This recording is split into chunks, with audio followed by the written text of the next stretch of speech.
Welcome to The Explainer. Today, we're taking a really fascinating look at the incredible journey of a remarkably humble leaf.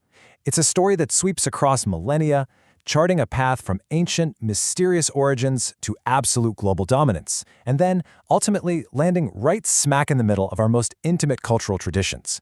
We're going to explore exactly how one simple plant managed to conquer the world and completely capture our collective imagination. Okay, let's dive into this with a massive piece of global trivia. Think about the sheer scale of human consumption for a second. We've got coffee shops on literally every corner, massive soda corporations, countless local drinks all around the globe. But if you take water out of the equation, because, well, we quite literally need that to survive, what is the single most consumed beverage on the entire planet? Take a quick guess.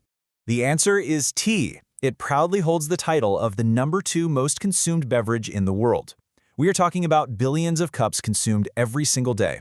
From morning rituals to evening wind-downs, humanity is absolutely obsessed with steeping these leaves in hot water. Section 1. The world's second drink. A global phenomenon.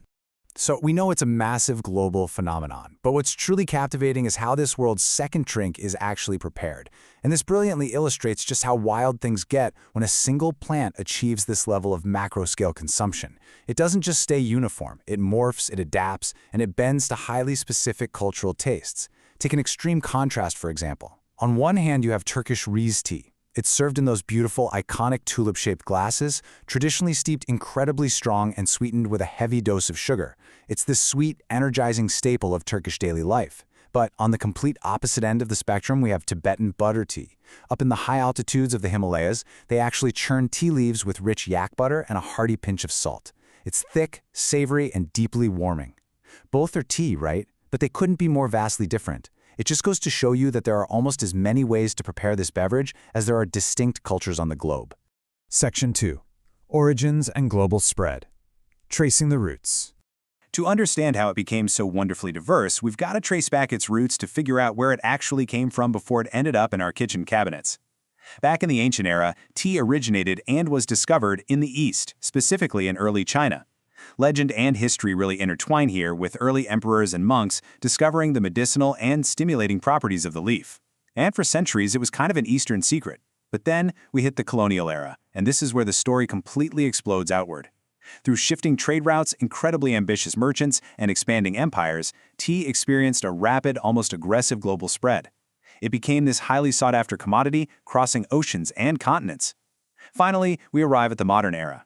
Thanks to industrialization and mass production, tea actually transcended its status as a luxury good and became an accessible, everyday staple, cementing its place as the world's second most popular drink today.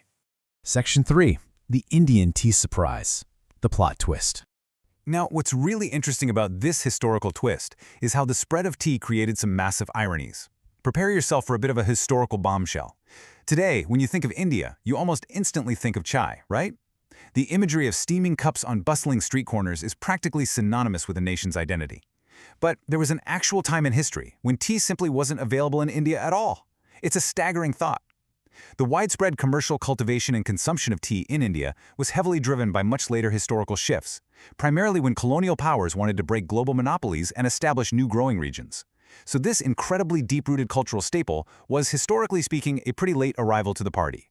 Section 4. Tea and Bengali Adda, a cultural cornerstone. Let's move straight into Bengal and see how this builds. Because speaking of deep-rooted cultural staples, this once foreign import didn't just become popular there. It transformed into the ultimate local social glue. It gave birth to Adda. Now, Adda is a Bengali noun, but honestly, it's an entire state of mind. It's the cherished tradition of informal, spontaneous, but deeply engaged in intellectual conversation. We're talking about debating politics, discussing literature, gossiping, and just sharing ideas for hours on end. And the absolutely crucial ingredient for all of this? It is entirely fueled by tea. You simply cannot have a true Adda without it.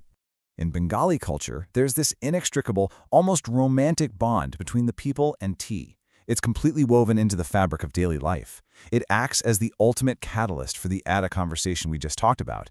But the absolute best part of this dynamic is that a true Bengali might say no to a whole lot of things, and they might disagree on 1,000 different topics during their conversations, but they will simply never, ever say no to a cup of tea and a good Adda. It is the great unifier. So the crucial point is this.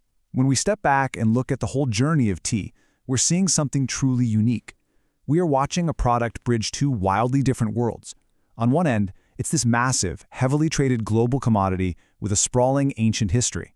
But on the other end, it's the quiet, intimate, local connection sitting right at the center of a lively conversation between friends. It takes the macro scale and brings it right down to the beautiful, micro-human level. Which brings us to the end of our explainer, with a final thought for you.